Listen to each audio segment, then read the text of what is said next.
Another gala, another gutom na naman. Para nga po sa mga nagkikrave ng mga ganitong klaseng pagkain. Let's go mga lodi ko at itatry naman natin to. Dito nga po yan sa Tandoori Junction. From Tinhao MTR Station, exit A2. Paglabas nga po natin, diretso lang ang lakad sa way na yan. Kung naaalala nyo nga po, yan din yung way papuntang Habib's Fast Food Chain. Tawid naman tayo dyan mga lodi ko. Diretso pang lakad. Hello mga sisi ko. Paspasin na ang lakad at talaga namang gutom na ang mga person. Ayan, tawid po ulit tayo dyan mga lodi ko. Lakad pa. Gilid nga lang po tayo bahagya dyan at diretso pa rin ang lakad dyan sa may highway. Malalampasan nga po natin ang Circle K.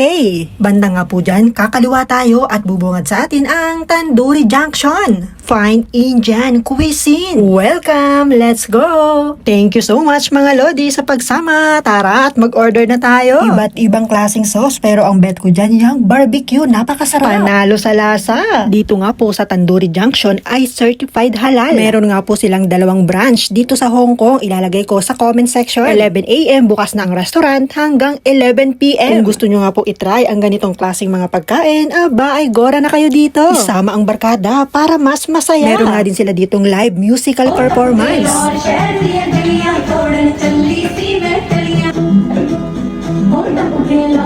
Medyo nahihiya pa yung mga friendship ko. Pero humataw na din.